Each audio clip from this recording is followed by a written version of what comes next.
We did a bit of research about this Bristol audience. It won't be statistically representative of Britain as a whole, but it came up with some interesting results. There are Christians, Muslims, Jews, Hindus, Sikhs, people who believe in God but not a religion, quite a few people who are not at all sure, and others who definitely do not believe in God here today. But interestingly, not one of our believers was brought up outside of a faith.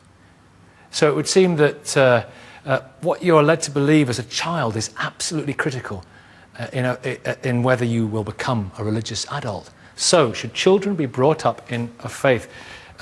Antony Lempert, children have a kind of a period of magical belief, don't they, wherein they will believe anything. Are there dangers in that? Absolutely. Children are hardwired to follow their parents, and it's a safety mechanism. They have to follow their parents. The parents will teach them all sorts of safety mechanisms, and they're undiscriminating at the beginning. And it's an extraordinarily effective mechanism to indoctrinate children, to close off some of the questioning pathways, and it can be extraordinarily harmful as well. Religion hardwired into children can actually stifle their thought processes later on. Can I object, really? I'd like to object both as a parent and as a rabbi. He's only just started. Yeah, but he's wrong. And it's not, he can't be allowed to get away with it, because surely, parents, it's appropriate to hand on the best of what you consider your social skills are. It could be music, it could be sports, and it could be religion, because religion ultimately is a force for good, both for the individual, giving them sort of a sense of personal worth and values, and also giving them a place in society. And your idea of religion is a sort of dinosaur religion, going back to tribal sacrifices. Religion's moved on, and religion at its best seeks to stimulate, to ask questions, and to look for the good of the child and society as a whole. At its best, religion certainly can have all those human attributes of sharing knowledge, of encouraging debate, of encouraging free thought. And I applaud you if you manage within your religion to succeed, to find a way out of the religious strictures, to succeed in that venture. And I think, in fact, there are a lot of religious parents who can do that, who succeed in opening their children's minds. Unfortunately, what I've experienced, and I've experienced personally, and seeing the effects of religion in the world, is that many children don't find a way out and don't see a way, don't see any pathway to explore the world properly without suffering huge difficulties within their own family of upbringing or their culture of upbringing. They are constrained by that. So what you've got to do is distinguish between good religion and bad religion. We're here. Join us on a Sunday morning. Or the religion that is inclusive and welcoming and open to others, which is as much part of the... But you say religion has moved on tremendously over the years. Has it? Yes, it has. It has. Every religion at every phase has contained both of those tendencies at each, and this is equally true of non-religious belief systems. There are aspects of religions, some people practice their religion in a very authoritarian and enclosed way, and there are some people who practice their religion in a much more open and welcoming way. So it's a spectrum in every faith and in every non-religious faith system. So the issue is, how can you understand being a committed person of any sort, for myself being a Christian, a committed Christian, for Andrew being a committed humanist, how can I understand that living alongside people who have other commitments and engage in that debate? You will find both aspects in each faith and non-faith. I'm interested in this idea as well of the neural pathways being very difficult to unblock later on in life. I mean, there's evidence. I sit on a children's safeguarding board where I work as a GP, and there's some very strong evidence that children, and this is slightly sideways, but it's evidence of the neural pathways. Children who are exposed to emotional abuse in childhood, if they're removed quite quickly, they can recover and put with different families. If you leave them for 3 or 4 years from a very early age, there's a level to which they won't... Can religion be a form of emotional abuse then? This is outrageous. Wait. You might think it's outrageous and you'll get the chance to say that in a minute. Let's explore it just a little bit. Let's tee it up and explore it. It's interesting. Do you think religion can be a form of emotional abuse? All forms of overriding abuse of power can be forms of abuse, emotional and physical. It doesn't just apply to religion. It just so happens that religion is one of the main forms and one of the most accepted forms within our society. And when many people say, oh, religion has moved on, certainly it's moved on. But there are all sorts of issues that people regard as mainstream that I would regard as quite horrendous. Cutting parts off children's genitals, for example. That's mainstream in this country. That's acceptable. Well, it's not one-sided for the child. For the child, it's their genitals. Is that a breach of human rights? Absolutely. Rania. I wanted to address you said it was outrageous, but what's outrageous? The issue of the emotional abuse and the indoctrination. I'm a Muslim girl who was brought up in a Catholic convent. What I found is religion encapsulates a human experience over millennia. It's a bit like a national curriculum. The child is introduced to geography, to history, to art, to music, and to actually asking big questions about the world. And as a person, that gave me the idea to articulate, to explore, to express myself, and quite happily within two faiths. So the idea that actually religion, I even disagree with it, having moved on. Actually, what religion gives you is millennia of human experience. The religion actually gives us the option or the chance to express our humanity. And yes, there might be some parents who are abusive or some adults who are abusive, but it is when the child is at its inquisitive best, is when religion allows that child to ask questions beyond itself. But what if the child says at its inquisitive best, I don't think this is the inerrant literal word of God. I think it was just something that was put together later on. That's fine, because is that fine? Absolutely fine, because I speak as a parent of children who some of them have actually said, we might disagree with you and we want to disagree with you. But I think that's the idea, that it's not just exposing them to indoctrination or doctrine, or dogma.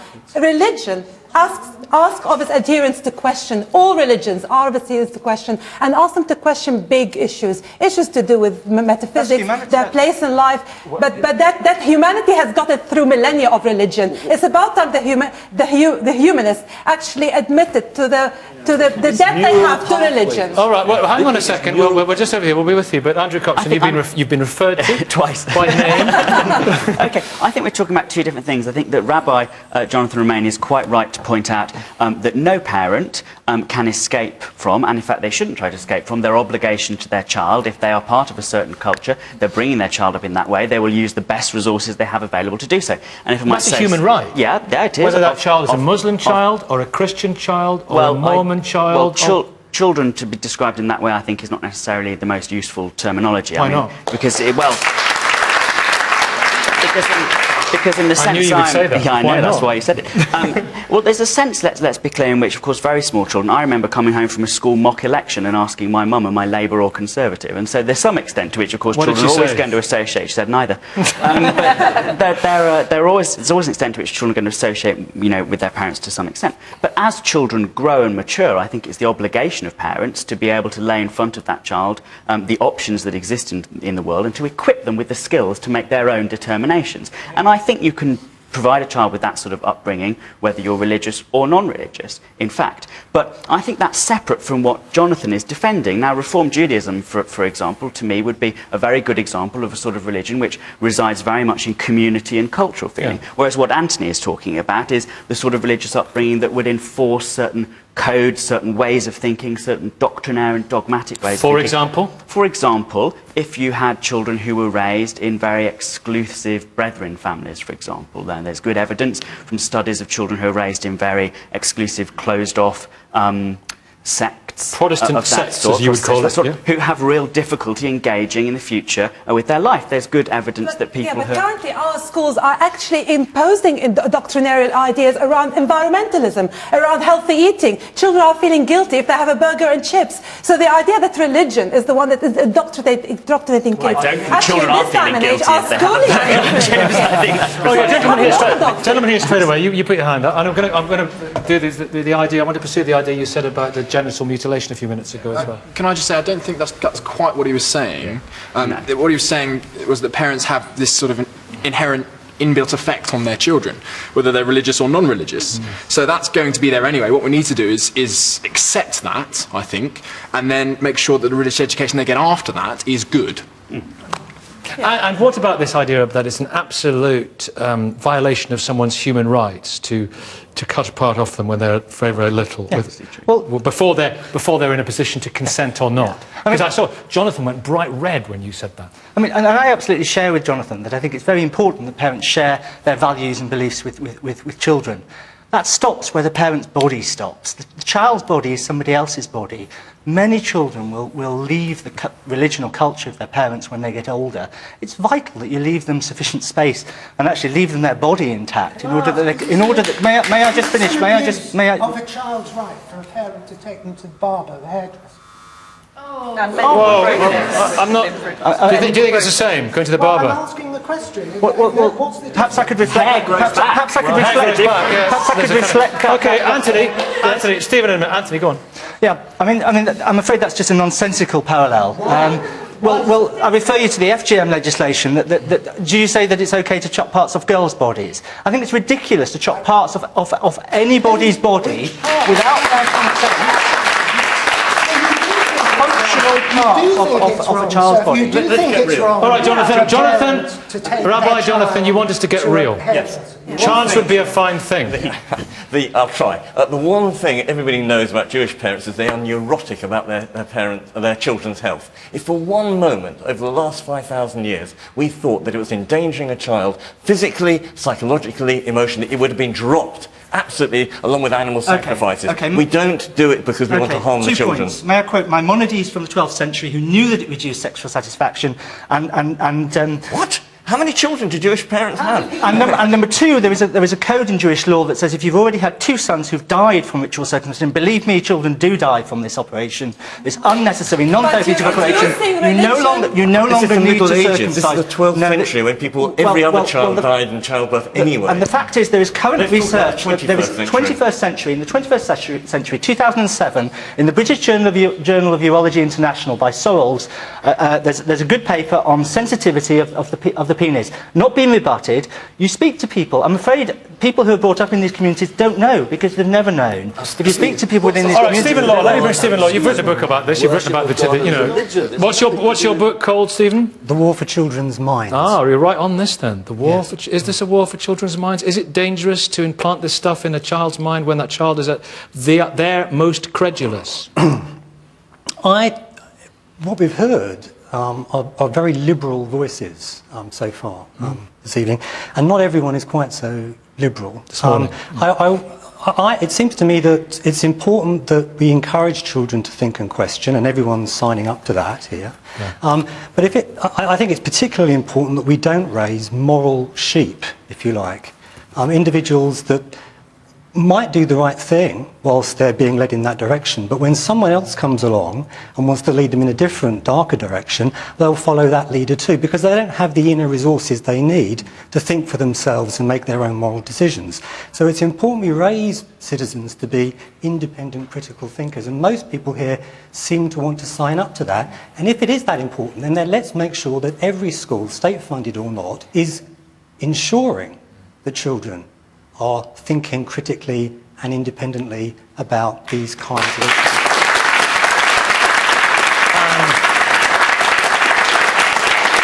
And are not being taught lies. I think it's the most important thing is that they develop some kind of filter, some kind of way of telling truth from falsehood, so that they can go out into the world and have some kind of immunity to the people out there who are going to try and take advantage of them and possibly lead them down some very dark paths. We need to make sure that they have those kind of inner resources. And it turns out that the best way to produce those inner resources is not actually to expose them to religion, although I'm not particularly against that. The really important thing is that you raise them to think and question, you raise them in a non-authoritarian way. That is the bottom line. And we need to make sure that our schools, all of them, are encouraging that kind of attitude in children. And I know for a fact that many are not. But you think, of course, Mark, don't you, that they should only be brought up as Christians? For you, it's a matter of salvation, isn't it, for a child? It certainly is the fact that the most important decision any of us make is our decision about Jesus Christ and the gospel, whether we will trust in him for the forgiveness of our sins, that we might go to heaven. That's the issue for all mankind. So we put that in the context of educating a child, and we see, first of all, that a Christian is a Christian home will be a home where they love their children.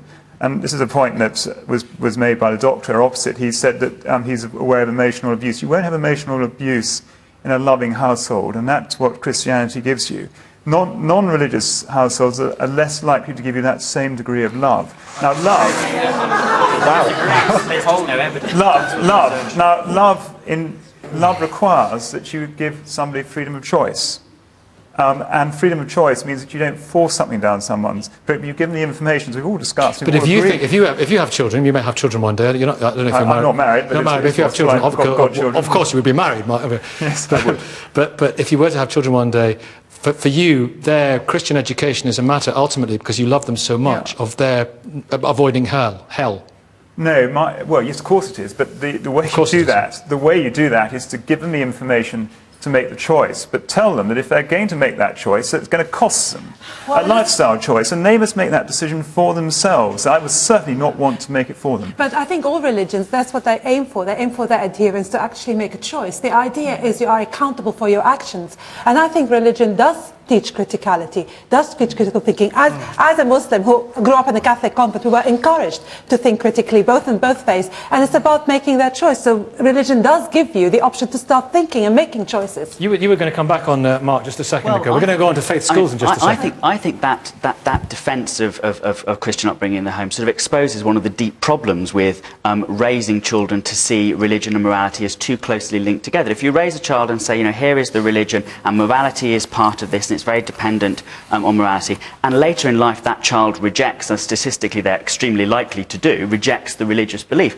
I think there's a danger that they reject the morality as well, and they're left without the resources to live a moral and meaningful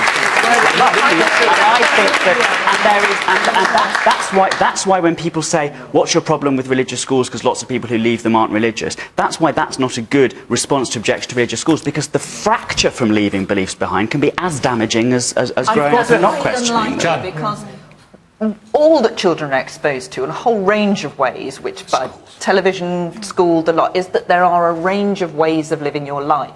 Nobody can bring their child up as an island, except the ones that describe that are the extreme cases where there's a real isolationist view. Homeschoolers who don't let their children out into the real world, if you like. Children are exposed to that all the time, and part of a parent's job, as has already been said, is to help them to negotiate those choices. And when they're very little, you're not going to give them that much choice, because actually they're not able to make the choices. But as we've all said, and you're quite right, we all sign up to the fact that it's about understanding where the different viewpoints come from, what you want to show of your own commitments, and you're absolutely right, you want to pass on to your child the things that matter to you. Idris is desperate to come in. Yeah. Am I right in saying that you took your children out at one stage of the state system? Yes, I mean, they didn't go into it. Right. When you were worried about their being indoctrinated? Yes, I just thought I could do a better job with educating them, because I'd seen the results of education, both from my own education, but I had been interested in education as a social.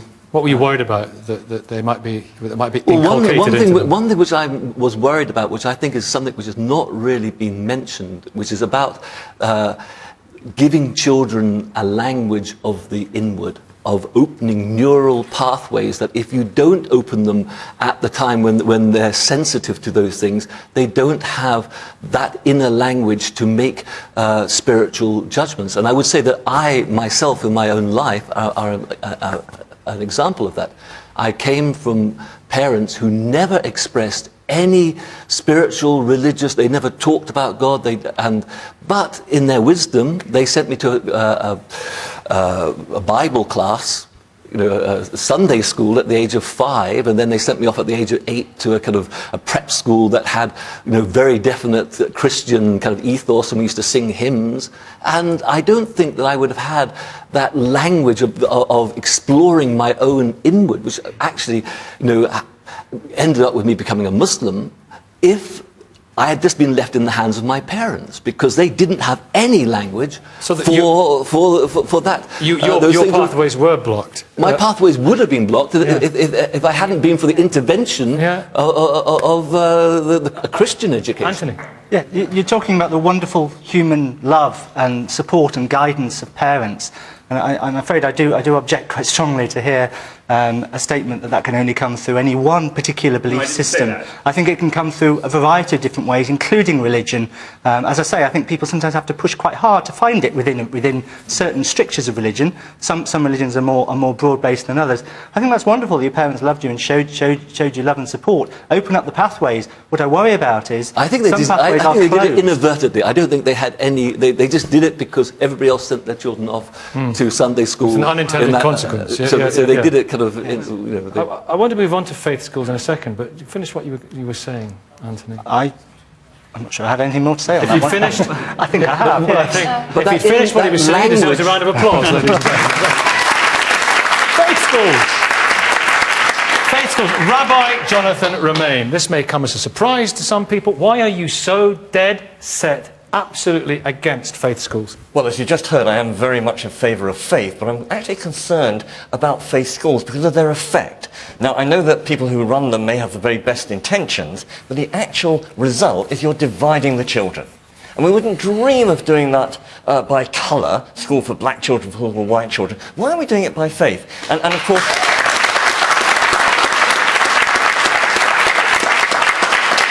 And the result is we have little sort of educational ghettos of Muslims here, my lot, the Jews there, Catholics, Sikhs, Hindus, and it's actually not healthy. It's not healthy for the children because it limits their horizons. And even if the best of those schools teach about other children and other faiths, it's not the same as interacting, sitting next to them. And it's also not good for the rest of their families because it means the parents don't meet outside the school gate, they don't meet at sort of sports days, open days, and therefore you're cutting huge swathes through society. And I say all this for religious reasons because I actually take seriously the Bible and where it says love your neighbour as yourself. And the only way you can actually love your neighbour is actually if you meet your neighbour and know your neighbour in interaction. David Conway? I think David on this, yeah? Well, I beg to differ, and I differ for the following reason. The reason you asked the question, why should anyone bring their children up in a faith school? The answer to that is because of the benefits and value of a religious education. You yourself have said that you support faith. A corollary of that, I take it, would be that you should support religious education. Now, yes, but not at school. Excuse me, sorry. After school, weekends. Why divide the children? Well, if you allow me to get a word in, I will tell you why.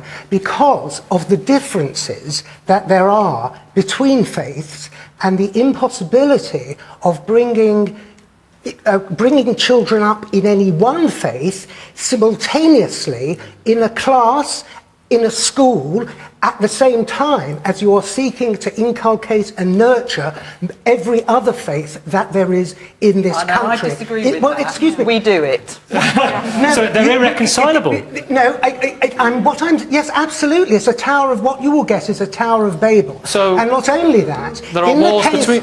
Wait a minute. If we can go back. But is that not an argument that religion should be nothing to do with schools? No, absolutely not. If you think, sorry, can I just go? Can we start? Sorry, can we just go back a few steps? It's fine, David. Yeah. Is religion a good thing for children? Right. It's a good thing for children. Why is it a good thing for children? It's a good thing for children because it's a good thing for adults. Why is it a good thing for adults? Because innumerable studies have shown from America, Europe and Britain that people lead healthier, happier lives and less... with respect, these are the latest findings from positive psychology. Richard Layard in his book Happiness... Could I quote the Christian Medical Fellowship? No, you can't, because I'm speaking now. And that's point number one. Yeah. Secondly, it has also been found that children who have a religious faith, have some religious faith, it is far better for them educationally. Not only do they tend to achieve much better academic results in consequence, and irrespective of whichever type of faith... Why is that? Because of their religious faith? Why? Or because of their home life? Or what? Well, I'll tell you why. That's what I'll answer that question. The reason why, one is, it insulates them from a lot of risky behaviours that otherwise children... This is a well-known... Look, I'm sorry, you keep saying no. Why don't some of you read some of the social scientific literature? There is a huge amount of social scientific literature on this, and what it shows by and large is that people who have strong beliefs of any sort have happier lives and feel more secure in themselves. Unsurprising. That doesn't mean that we should start encouraging really, really right-wing racist political beliefs, because the people who have them are really happy. And in the same way, not to compare like with like, well, they are. If you look at the American studies, for example, you keep using the category of religion as if that's what's being talked about, but actually, strong beliefs of any sort, strong community belonging of any sort, whether non-religious or religious, is shown to have the same beneficial effect. Because you feel constantly vindicated. Yeah, you're with people who, you know, agree with you, and it's very a good feeling of solidarity. Yeah. But, you know, another good part of life is to be challenged and to think outside your normal parameters, and that is the best part. Absolutely, it's what this programme is about. Imagine how boring it would be if everyone here in this audience all agreed and was of the same mind. But it's up to the community. Rania. Then if it wants to create a school, to create a school. And actually in this country, I would actually support faith schools, which are open to everybody in the community to apply and come to them. Because what they actually give, they will follow the national curriculum, they'll be inspected by Ofsted. I've been a governor for a faith school for many years. We've gone through all this. But they also develop what Idris was talking about, which is those spiritual pathways, those questions. They ask the metaphysical questions that all kids can take part in. So they do not exclude, they do not have to be exclusive. As I said, as Jay said, there are many examples of faith schools in Britain currently where kids from all backgrounds, all faith and no faiths go to, and they actually thrive there. Yes, sir. I'm sorry, but how competent are children to ask questions about metaphysics is baffling to me when many of them are not in the ability to ask such complex questions. Well, questions about why I'm here, what made the world. These are the questions. I mean, if you talk to Stephen, he will tell you at what level. You're right. Children will always ask questions that are all just out of their Well, let's hear his story. He's got a fascinating answer. story because you were brought up at a Muslim school in Pakistan. Yes. And then... well, I wouldn't say a Muslim school, but Islamic education was compulsory. Then you came to this country, went to a science class, and gradually your eyes were opened to the true wonders of science, which you'd not been taught. Well, I do realize that, of course, if you want to have a faith school, then faith itself or religion itself makes claims about ethics and various other things. And if you do in fact allow that, then there will be disagreements because it's already making such claims. Education as secular education itself, you know, they are quite open to every other view. Whereas if you allow just a faith school of just one religion, they will teach the worldview of that religion. But of course, whilst everyone says that faith teaches people to be curious, children to be curious, well, they already have a natural curiosity, and I do feel that we should pursue curiosity for curiosity's sake rather than use another thing that... Yeah, and the problem is, of course, there was the problem, wasn't there, of the King Fahd school in Acton. It was a private school. It was funded by Saudi money, and they were teaching creationism over the true wonders of science. They were teaching anti-Semitism.